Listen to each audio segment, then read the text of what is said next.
Hey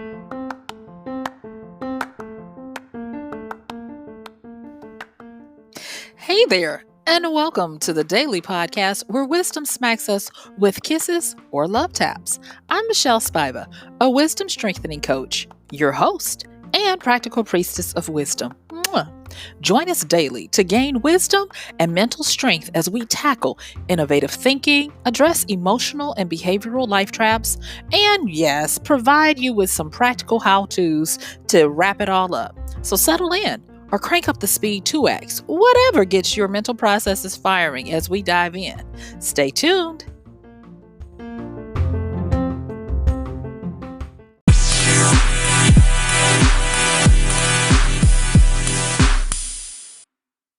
Yay!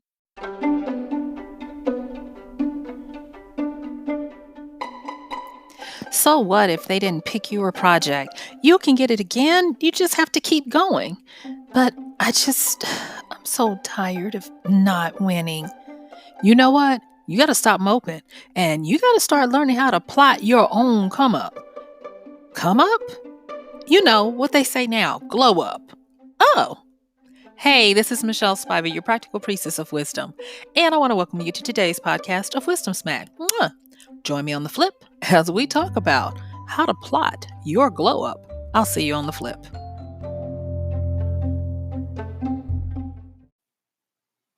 Well, hey there, and thank you for joining me on today's podcast where we are going to be talking about how to plot your glow up.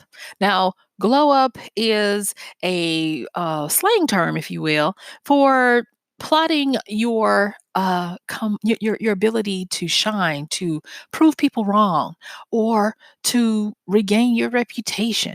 It is where you started from the bottom and now you're at the top, all of that. And I am happy to say that there is a way that you can plot it. Oh, yes. Oh, yes. And so, one of the things that I have found that seems to be a strong machine impetus for people who have these occurrences in their lives is they usually have some crushing defeat. And I'm talking about the whole gamut of humiliation, loss, a setback. It can mess with you psychologically and a whole bunch of, a whole host of other things. And so we're going to be talking about how to work with this. Now, I'm going to tell you, front and center, I can talk about this all day long because I have many cycles, I have many defeats, I have many glow ups, and I'm planning on working on some more. And so, yeah. Like I said, I can definitely tell you about this one. So, the first thing I want to say is don't let your current circumstance define your future. If you don't like what's going on in your now, understand that at every moment you can make a choice or you can make a clear cut decision.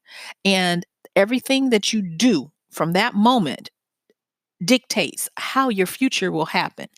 If you get sidelined too long after a defeat or bad news or things didn't go your way or you're moping, like we talked about in the A part, you're going to get more of the defeatist ilk because that's what you're putting out there. And you guys already know this. You're very, very intelligent. You're very wise. And so I just want to kind of remind you of that. And I want to say this. This is a wonderful statement I heard from someone, and I don't know who to give proper attribution to, but it says this. It says, the hardest thing in the world is to escape your current perspective. But that's one of the things that we do here every day. We work on learning how to be able to be fluid and to never be tied down by any one perspective, any one perception. We learn to be very agile over here in our wisdom so that we can move and do what it takes depending on what we're wanting to do or what the situation allows for. Remember, we're moving into the realm of having high AQs, high adaptability quotients, so that we can be MacGyver in whatever circumstance happens. They can drop us in the jungle or they can drop us in corporate America, and we will still be able to find our bearings really quickly, acclimate, and be able to use all of the skills that we have in new and innovative ways. And so, with that, one of the top things I want to talk about with plotting your glow up is to start becoming psychologically innovative. And when we talk about psychological innovation, understand that psychological, meaning like an adjective of that, psychology is the science of the mind and behavior. And so when you're doing anything in your mind, you can get into a rut. Remember, I just said the hardest thing in the world is to escape your current perspective. You can get into a rut and a pattern and a habit of thinking the same way, of going the same way, to the point where people will know how you're going to behave and react to something before it clicks with you. Because if they know your behavioral patterns, they can accurately dictate your actions. And to plot your glow up, to do something that you've never done before, or do it again, or whatever it is, to have something that is in your favor, you have to be willing to change your current perspective. And to be able to do that is to become psychologically innovative. Now, I'm going to go a different route with telling you some quick ways to become psychologically innovative, because this is we have to keep this light, and we have to keep it where you can move within a moment's notice. And so one of the fastest ways I've learned recently to become more innovative, meaning mixing it up, doing things that are outside of my norm, being more creative, being more ingenious, is, are you ready for this? Updating my understanding and my ability to gather and work with story, different types of story, not just the long form story that I tell in novels. No, two short form stories that help to trigger new innovative thoughts. And these patterns are actually ancient, and they are fables and parables. Y'all don't shut me down now. Listen, listen, listen, because I'm gonna just tell you. So the difference between a fable and a parable is animals. They're both short stories, and both of them have a moral. Whereas a fable is a short story with a moral and a lesson to it that talks about animals. A parable is a short story with a moral that has usually been attributed to some type of spiritual teaching, but it uses a lot of metaphor, or as we like to call it over here, a lot of layers and code to convey a lesson of morality and the like. And the reason why I like these for becoming psychologically innovative is because a lot of different cultures have them. And you always get this when it's a good one, you always get this, ah, okay. And it skews your mind to consider a different angle. Last year, Eddie Murphy starred in a movie of a comedian, Rudy Ray Moore. And Rudy Ray Moore became very popular in the 70s in the American Black cinema scope for his raunchy comedic act. And the basis of his act was based on, yeah, if you already know, say it with me, fables. He would tell these raunchy stories about monkeys and lions, and he would have people in stitches. And people would be like, oh my gosh. And the people that he talked to had never been to any of these places. They'd never been to a jungle. They've never been up close to a monkey or a lion or a wolf or anything. But because these fables were so powerful in painting new and innovative ways of approaching something, usually it was something that was very slick on the part of the monkey. I'll just say that. It caused people to laugh because in the middle of reality and pain is laughter. And when we are shown something that makes us go, ah, and we can see where somebody got ahead of someone that wasn't supposed to be. Like you never think of a monkey being able to outwit a lion or a wolf or whatever.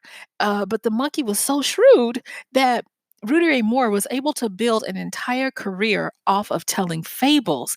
And it was not necessarily just because he was funny, it was because he was causing people to see things in a different way and believe that they could be like the monkey and outwit all of the animals of the kingdom. And so that's just one example. And another thing about parables is what I have found is when you find a good parable, you tend to find that every time you come back to it and really look at it as if you've never seen it before, it always tends to trigger a different aspect of your experience. Meaning that if you look at it this year and you're in the midst of this something, it's going to give you a wisdom that if you look at it next year, 5 years from now, it will be different. It's kind of like, to me, these parables are iridescent jewels that reflect and catch the light to give you different experiences of their beauty. And I love them. And so I was like, who would have thought being able to take just parables and fables would help me to psychologically become more innovative? Now, let me just talk a little bit more about this psychological innovation, because you want to. There's a big reason why you want to do this, because when you start looking at fables and all of those things, and you can find them on Wikipedia. Just do a Google search for different cultures and their fables and their stories, and you will start, when you interact with them, you will start to notice that you feel a little bit different in your thinking. So, what's happening? And if you continue to do this, challenging yourself to see things in a different context, see things in a different syntax. With the parables and the fables, they have a different syntax. They don't look like a regular paragraph. They are not poetry, but they put you in a stance of completion because they're short and you can get to the point, and you can understand what's going on. And so, what they do is they cause your brain to start remapping itself to consider new neural pathways to come up with conclusions, decisions, and overcome challenges and obstacles. And that is why we want to have strong psychological innovation, because that is how you plot your glow up. Because your glow up is not necessarily where you're getting over on anyone. I don't encourage that. Your glow up is because you're able to use this new way of looking at your life so that you can escape the rut that you might have been in that caused you to need to have a glow up in the first place. And I'm talking to self as well as you, because I've really been engrossed in doing this very thing. And so I am not telling you what I hope. I am not telling you a theory. I'm telling you what I know and when I'm on the ground, boots, on the ground working. Okay, so another thing about how to plot your glow up with regards, because we're still on the psychological innovation, because you definitely need that. The next thing is to understand that you're going to have to use some components of success that you may not have used before, or that you may not be as proficient in as you would like. And these two components, and there are many components to success, and we have talked about them. And I'm going to say this, that I am going to make the assumption that you already know that you're going to have perseverance, diligence, consistency. You're going to have to work through failures, because failures are simply the tuition that you pay for your success. And that success is a moving target. And once you've met one goal for success, you always have that hunger for another. I'm going to make all those assumptions because that's where we are. We are now at these two components that are going to help you to plot and obtain this glow up. Okay, you ready? All right, so the first one is a gaming concept, and it's called Tier 10 work. And Tier 10 means that you have gotten to a top tier of your class or your level or your abilities or your affinity, acuity, whatever you want to call it. And when you get to a top tier, which they would call tier 10 work. Sorry, you guys. What it means is it unlocks certain specialties that you can now be proficient in.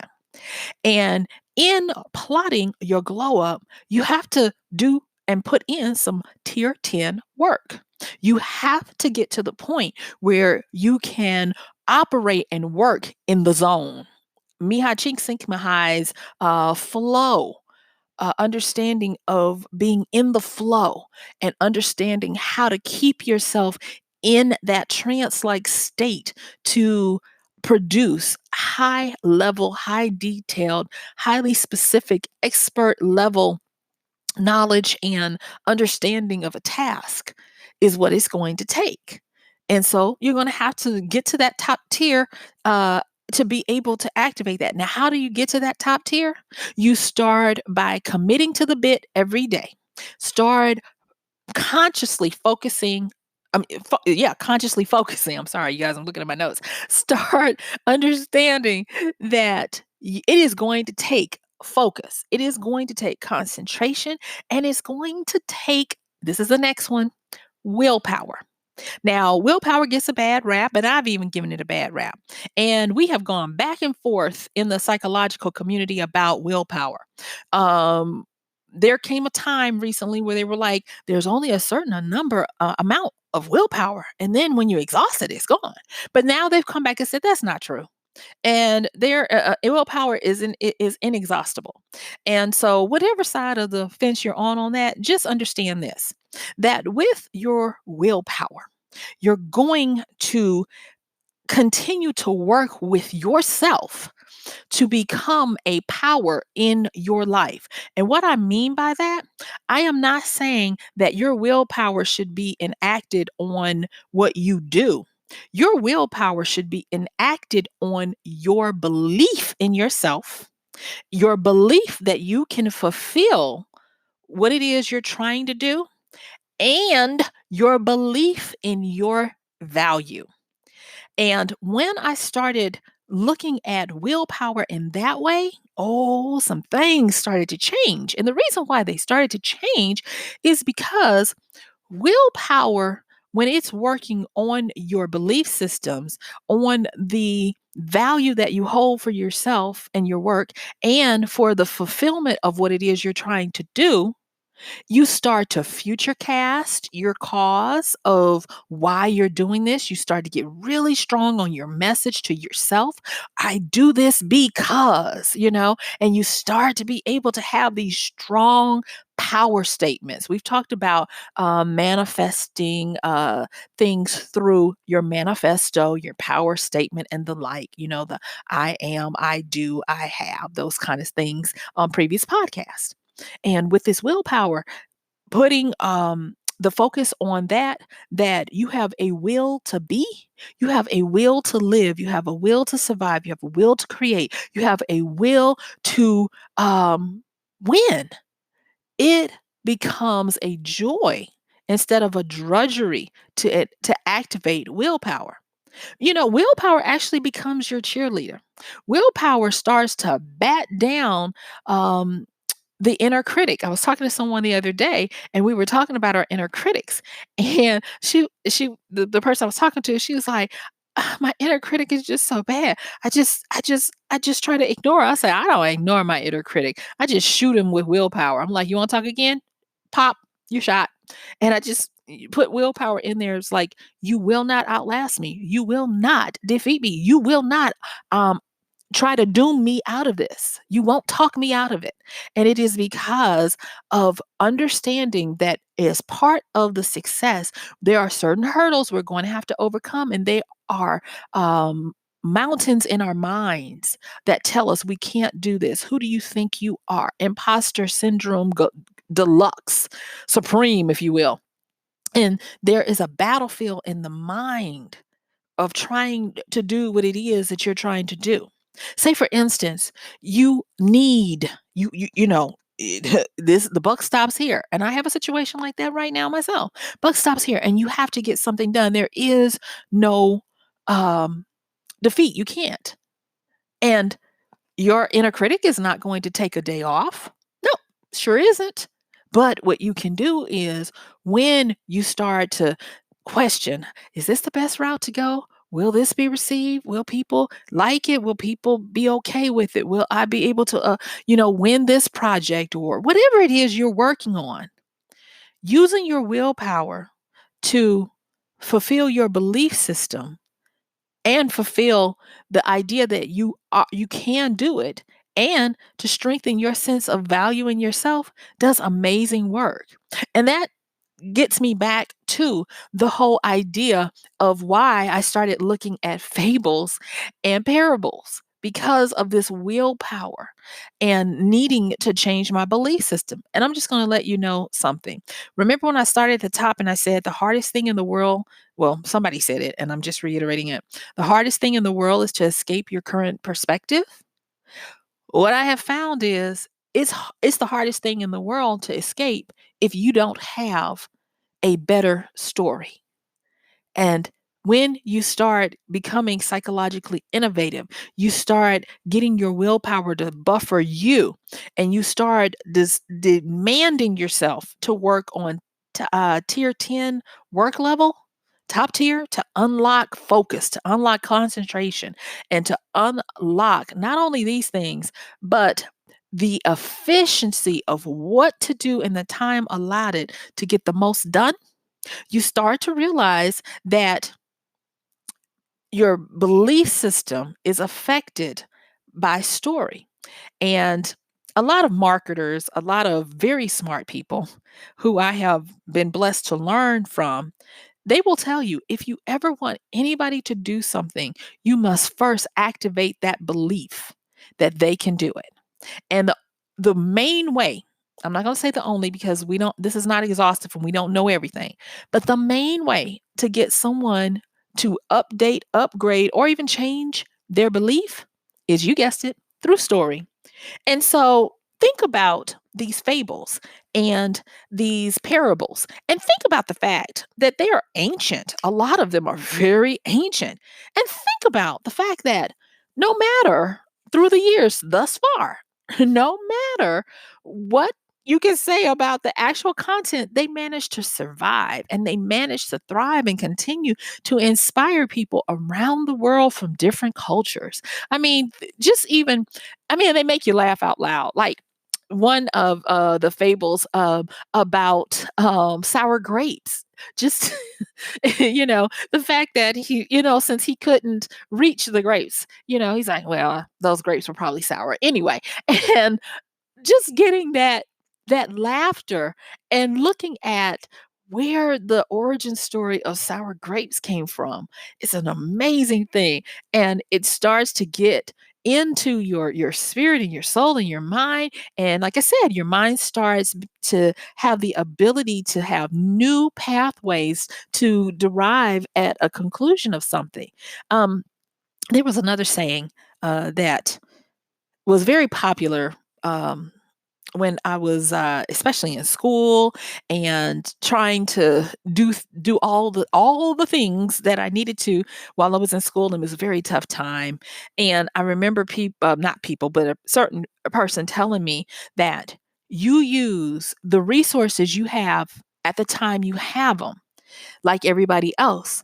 And she also says, she says, but nobody says you have to use them the way everybody else uses them. And my mind went, and it was because she gave me permission to not think outside the box because, heck, we shouldn't be in a box in the first place. But she gave me permission to exercise that part of me that can connect with all possibility to come up with a new way. I continue to have to learn this lesson over and over again. And that is that problems are simply opportunities that come to you knowing that in some way or form you can solve them. And that to me is the basis for the plot for your glow up. So, in the last few moments that we have, let me give you some practicalities about plotting this glow up. Okay. So, the first thing is as we've already said, you need to update your psychological processes. Find things that challenge you to think in new ways and get you out of the rut and out of the narrowness of only processing in one way. Do not be predictable. Be unpredictable and be willing to challenge yourself to bring in things from different cultures, different walks of life, and look a wide span. If you're trying to plot your glow up in the music industry, well, go and look in the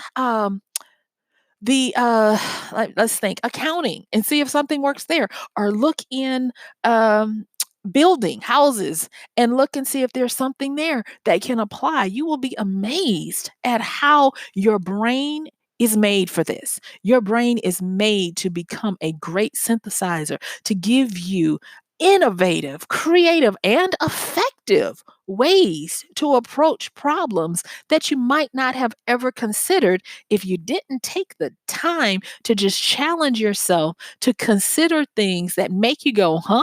That make you have to look outside your norm, have to that make you get past 1 plus 2 equals 3. So the next thing after you've started with your innovative process of changing your mind, you definitely want to employ the two components that we talked about of success. Now this is assuming that you're doing all the others, that you're definitely going to be consistent, diligent. You're definitely not going to be deterred by failure. You're going to keep going, and you're going to understand that success is a moving target, and that once you get to the benchmark of what you thought, you're naturally going to want to get something new, because that's how we're made. We're never satisfied, and just be okay with that. And so, after that, when you're plotting your glow up, the next thing you need to realize is that creativity, because that's what it's going to take. You're going to have to create this. It is creativity involves risk and courage. You have to do something different and take a chance to get something that you want to have or that you've never had. And you understand this part, that a glow up is above what certainty brings people. And you have to understand that maybe you or maybe those around you are used to having security, and they use security as either the status quo or the status that they want you to adhere to for them to feel okay about you. And security may not be a component of what it takes to get your glow up.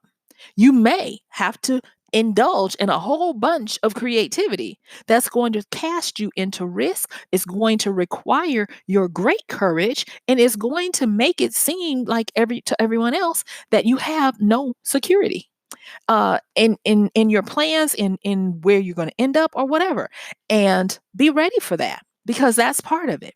So, with regards to courage, here is a famous quote by William Butler Yeats that I want to read to you guys. And this one right here, y'all, I'm telling you, whoo, this one is deep to me.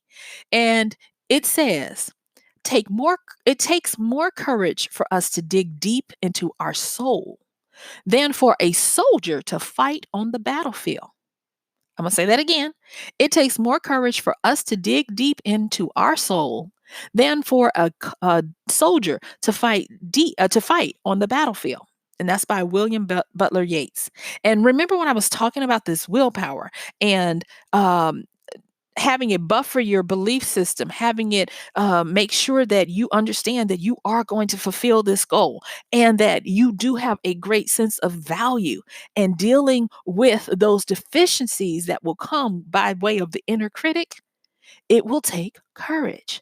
Yes, I could give you step 1, 2, 3, do this, do that, but you already know what it is that you need to do. It's this part. I was blessed to be a guest on another podcast the other day, and they asked me about mindset, and I bristled and I tried to play it off, but I had to have my piece. I do not like the term mindset. I never believe that set should be anywhere close to the word mind, because the mind is plastic. It is fluid. It is malleable. And there is really no such thing as a set way of thinking. I agree more so with mind flow than I do mindset. And so after I explained that, I also said this, and that was, whenever there is anything that you dare or deign to do, take it as a ability or a way for you to unleash your given gift of creativity. And when you release creativity, you are releasing Pandora's gift, not just her box, her gift to the world, to be unbridled and to let that powerful force of creativity, AKA, yep, you guessed it, chaos, come into your life.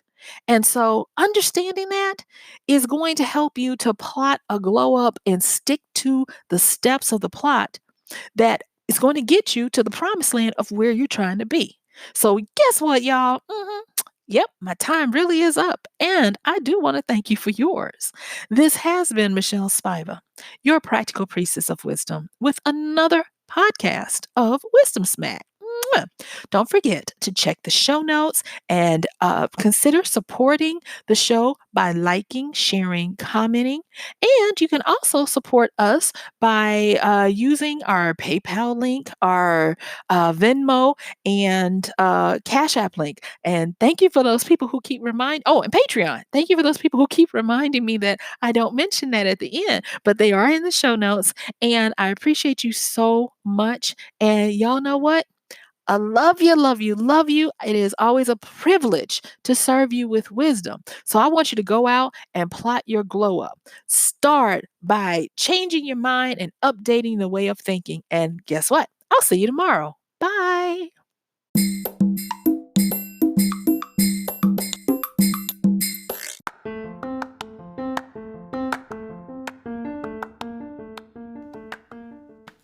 And that's going to do it for today's podcast of Wisdom Smack with Michelle Spiva. If you like this podcast, please help us get the word out. Like, comment, subscribe, and even share. And if you really like it, please help us continue to get the word out by considering using this show's link for Amazon. So when you want to go to Amazon and you do all of your general shopping, please use MichelleSpiva.com/AMZ. It's simple as that. It doesn't cost you anything extra, and this show might receive a little bit of commission that will go towards helping to further get these episodes out to you and to others. So thank you so much for listening. This has been Michelle Spiva with Wisdom Smack. Bye.